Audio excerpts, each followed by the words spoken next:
میرے دیکھتے ہی دیکھتے وہ کلب کے گیٹ سے اندر داخل ہو گیا۔ میں نے گہری سانس لی اور خود کو ایک طویل انتظار کے لیے تیار کرنے لگا۔ کچھ دیر کے بعد مغرب کا وقت ہو گیا۔ اندھیرے کے بھوت چاروں طرف سے یلغار کرنے لگے۔ روزی کی جدوجہد سے واپس لوٹنے والے پرندے اپنے گھونسلوں میں شب بسری کی تیاری کرنے لگے۔ رفتہ رفتہ پرندوں کا بے ہنگم شور کم ہونے لگا، حتیٰ کہ خاموشی طاری ہو گئی۔ بیٹھے بیٹھے میرا جسم درد کرنے لگا۔ میں نے پہلو بدلا۔ یوں ہی پہلو بدلتے بدلتے کئی گھنٹے بیت گئے۔ بہت سے لوگ پیدل اور اپنی گاڑیوں میں کلب میں داخل ہوئے اور باہر نکلے، لیکن ڈی آئی جی کا کوئی پتہ نہیں تھا۔ میں دل ہی دل میں اسے کوستا رہا۔ بالآخر وہ مجھ گیٹ سے باہر نکلتا نظر آیا۔ سڑک پر لگی دھندلی لائٹوں کی روشنی میں وہ میری طرف بڑھنے لگا۔ میں نے اس کی صورت ذہن نشین کرنے کی کوشش کی۔ سانولا رنگ، کھڑے نکوش، کلین شیو، چہرے پر چمکدار چوکنا آنکھیں۔ مجھے اس کے چہرے میں کوئی عجیب سی بات محسوس ہوئی جسے میں کوئی معنی نہیں پہنا سکا۔ وہ میرے سامنے سے گزر کر آگے بڑھ گیا۔ میں سوچتا ہی رہ گیا کہ وہ کون سی چیز ہے جو میرے ذہن میں چپ رہی ہے۔ ڈی آئی جی اپنے بنگلے میں گھس گیا۔ کھمبوں پر لگی لائٹوں کی روشنی میں چمکتی ہوئی سڑک پر ایک بار پھر ویرانی چھا گئی۔ قدرے توقف کے بعد میں نہایت خاموشی اور احتیاط کے ساتھ درخت سے نیچے اترنے لگا۔ درخت سے اترنے کے بعد میں نے ایک بار پھر اپنے اسپورٹ شوز پیروں میں چڑھا لیے۔ ماڈل کالونی کی طرف واپس آتے ہوئے میں بے حد محتاط رہا۔ مجھے اصل خطرہ پولیس کے گشتی دستوں کی طرف سے تھا۔ وہ اگر مجھے راستے میں روک لیتے تو میرے لیے شدید مشکلات پیدا ہو جاتی۔ اپنی پتلون کی جیبوں میں ہاتھ ڈالے بظاہر پر اعتماد انداز میں قدم اٹھاتا رہا۔ راستے میں مجھے ہلکی سی خنکی کا احساس ہوا۔ بدلتے موسم کے ساتھ ساتھ راتیں ٹھنڈی ہوتی جا رہی تھیں۔ خوش قسمتی سے مجھے راستے میں کسی قسم کی رکاوٹ درپیش نہیں آئی۔ میں واپس پہنچا تو مجھے مرزا صدیقی اور ڈاکٹر صنم بے چینی سے اپنا انتظار کرتے ہوئے ملے۔ کیا ہوا؟ کیسی صورتحال ہے؟ کیا تم نے ڈی آئی جی کو دیکھا؟ ان تینوں نے تقریباً بیک وقت مجھ پر سوالات کی بارش کر دی۔ میں نے خاصی وضاحت سے انہیں تمام صورتحال سے آگاہ کر دیا۔ اس کا مطلب ہے میں اس سے تنہائی میں ملاقات کر سکتا ہوں؟ صدیقی نے پرجوش لہجے میں پوچھا۔ ہاں، میرے خیال میں ڈی آئی جی سے تنہائی میں ملاقات کرنے کی یہی واحد صورت ہے۔ ڈاکٹر صنم نے ڈی آئی جی کے متعلق جو کچھ بتایا وہ حرف بحرف صحیح ثابت ہوا۔ میں نے دھیمے لہجے میں کہا، بس تو پھر ٹھیک ہے، میں کل ہی اس سے ملاقات کرتا ہوں۔ صدیقی نے پرجوش لہجے میں کہا، میں بھی تمہارے ساتھ رہوں گا، ہم دونوں اس سے بات کریں گے۔ مرزا نے پرزور لہجے میں کہا۔ میں نے اس کی رائے مسترد کر دی۔ نہیں مرزا صاحب، ابھی آپ کا زخم پوری طرح نہیں بھر سکا ہے۔ لیکن کیوں؟ میرا زخم پہلے سے بہتر ہے، میں بآسانی چل پھر سکتا ہوں، اس نے اصرار کیا۔ میری بات مان جائیں مرزا صاحب، بظاہر سادہ سا نظر آنے والا یہ خطرناک بھی بن سکتا ہے۔ اس علاقے میں تقریباً تمام بنگلے اعلیٰ ترین سرکاری کارندوں کے ہیں۔ تمام بنگلوں کے گیٹوں پر پولیس کارڈز تعینات ہیں۔ خدا نہ خواستہ معاملہ بگڑ گیا تو ہمیں چاروں طرف سے گھیرا جا سکتا ہے، میں نے سنجیدہ لہجے میں کہا۔ اچھا بھائی، جیسے تمہاری مرضی۔ ویسے تم تو صدیقی کے ہمراہ جاؤ گے نا؟ ہاں، میں بھی جاؤں گا اور ڈاکٹر صنم بھی ہمارے ہمراہ ہوں گی۔ وہ کیوں؟ ڈاکٹر صنم کی اس معاملے میں کیا ضرورت ہے؟ صدیقی نے پوچھا۔ ضرورت ہے صدیقی صاحب، ہم کل شام پوری تیاری کے ساتھ وہاں جائیں گے۔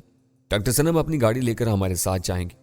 خدا نہ خواستہ ہمیں کوئی خطرہ درپیش ہوا تو ہم ان کی گاڑی میں پلک چھپکت میں وہاں سے ہوا ہو جائیں گے۔ ہمیں ہر صورت میں تصادم سے گریز کرنا ہے، بصورت دیگر ہم لوگ شدید مشکلات میں مبتلا ہو سکتے ہیں۔ ہم یہ سب کچھ بھرپور منصوبہ بندی سے کریں گے۔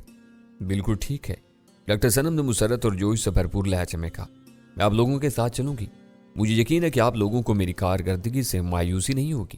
ٹھیک ہے، اب میں آپ لوگوں کو تمام محل وقوع اور اپنے ذہن میں موجود تجاویز سے آگاہ کرنا چاہتا ہوں۔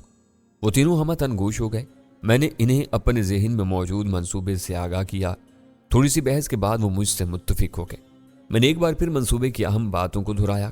ہمیں ڈی آئی جی کو اس کلب سے واپسی پر روکنا ہے تاکہ کسی بھی قسم کی مداخلت کا امکان کم سے کم ہو سکے۔ ڈاکٹر صنم پلیا کے پاس گاڑی کا انجن اسٹارٹ کر کے ہماری منتظر رہیں گی۔ میں درخت پر چڑھ کر کلب سے واپسی کے راستے کا جائزہ لیتا رہوں گا۔ صدیقی مجھ سے 40 گز آگے درخت کی آڑ میں چھپ کر میرے اشارے کے منتظر رہیں گے۔ اگر صورتحال موافق ہوئی تو میں سیٹی کی ہلکی سی آواز سے انہیں اشارہ دوں گا، یہ اسے روک کر اس سے بات کریں گے۔ ہو سکتا ہے کہ وہ کسی قسم کی مزاحمت یا شک و شبے کا اظہار کرے۔ ایسے میں صدیقی صاحب اسے اپنا پستول دکھا کر درخت کی آڑ میں لے آئیں گے۔